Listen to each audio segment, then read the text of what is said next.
Welcome to Lost Lore AI, the channel where myths, mysteries, and forgotten accounts are not dismissed, but decoded. Here, we combine history's strangest stories with cutting-edge artificial intelligence to uncover the science hidden beneath the legend. From whispers of gods to shadows in the wilderness, from miracles of survival to ancient superstitions, we believe every story contains a pattern. And when you let AI search those patterns, secrets emerge. Tonight, we take you into one of the most haunting mysteries of survival, the presence of the third man.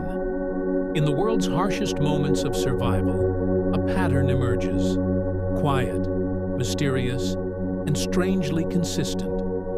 People on the edge of death, stranded in isolation, crushed by exhaustion, speak of an unseen presence. They are not alone, though no one is there. This figure is not described as an enemy, but as a guide. It whispers encouragement. It places a hand on the shoulder. It walks beside them in silence, carrying them through moments that should have been their last. This strange experience has many names. Some call it the guardian angel. Some call it the spirit of the dead. But among researchers, it has come to be known as the third man factor, a mystery hiding in plain sight across centuries of human survival. Consider the legendary polar explorer Sir Ernest Shackleton. In 1916, after his ship Endurance was crushed in Antarctic ice, Shackleton and two men attempted an impossible crossing of South Georgia Island, mountainous, frozen, and hostile. The men were near collapse, but Shackleton later confessed something uncanny.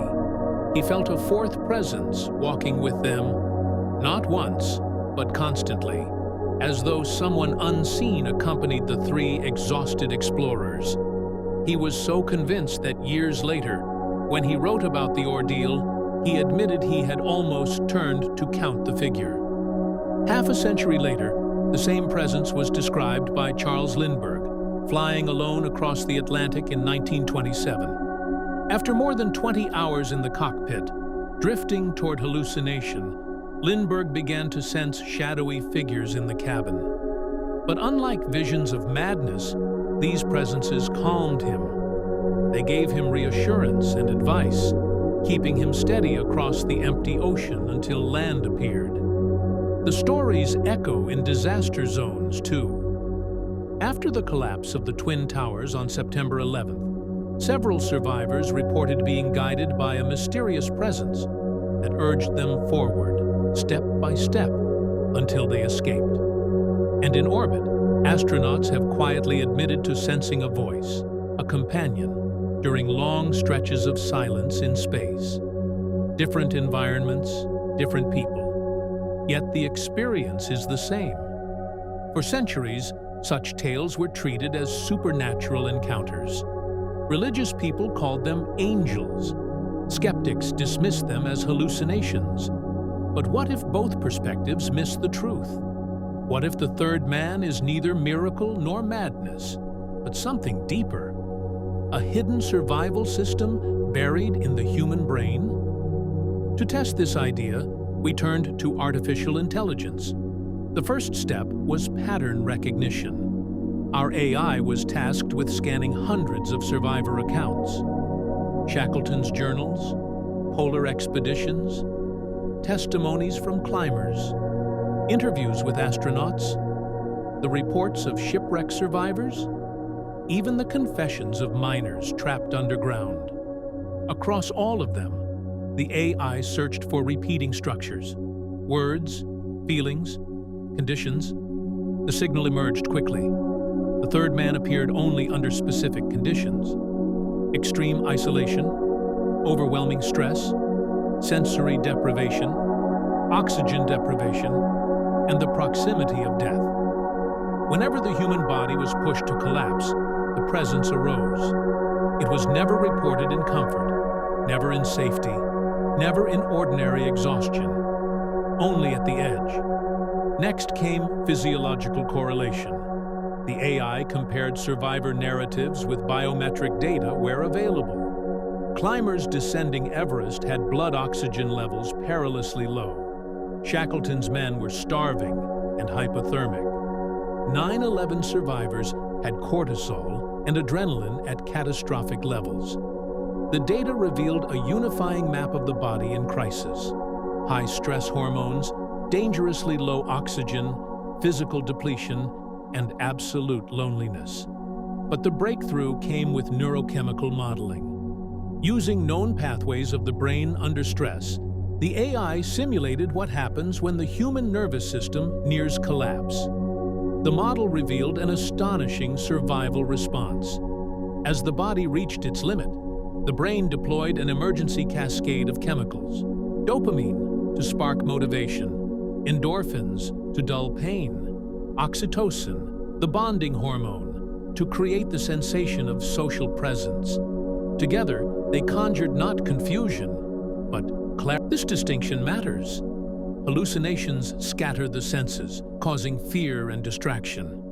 But the third man is focused. Survivors describe not chaos, but calm. Not terror, but relief. The presence whispers encouragement. It offers guidance. It stabilizes the mind when everything else is falling apart. It is as though the brain, facing imminent death, creates another self to help carry the burden. If this is true, then the third man is not an error of perception, but an evolutionary adaptation. A last-ditch survival system that increases the odds of pushing forward, of staying alive. Here, we must contrast it with another phenomenon: the doppelganger experience. In moments of neurological dysfunction, tumors, seizures, or damage to the temporal lobe, some people report seeing a double of themselves. But unlike the third man, this figure is hostile or uncanny, a malfunction of spatial awareness. The third man is the opposite: purposeful, benevolent, adaptive. Where the doppelganger represents breakdown, the third man represents resilience. And yet, the brain does not present this as a chemical trick. It presents it as something deeply familiar: the presence of another human. This is no accident. For millions of years, humans survived not as isolated individuals, but as social groups. Alone, we are fragile. Together, we are strong. The mind is wired to seek connection as a lifeline. In extreme crisis, when no companion is available, the brain creates one, because isolation itself can be lethal. From this perspective, the third man is an evolutionary ghost, not of spirits or gods, but of the social bond itself. It is humanity's way of ensuring that even in utter loneliness, no one truly faces death alone. This explains why our ancestors gave the experience supernatural names. Without the science of neurochemistry, what else could they call a protective, invisible figure? Shackleton's angel, Lindbergh's cabin companions, the firefighter's guiding voice. These were not delusions. They were real experiences, interpreted through the cultural lenses of the time. What seemed like a visitation was, in truth, the ultimate resilience of the human mind. And perhaps this is even more miraculous. Not divine intervention, but biological genius. A survival algorithm etched into our neurons, ensuring that even when the body falters, the will to live finds a way. The implications reach beyond survival tales.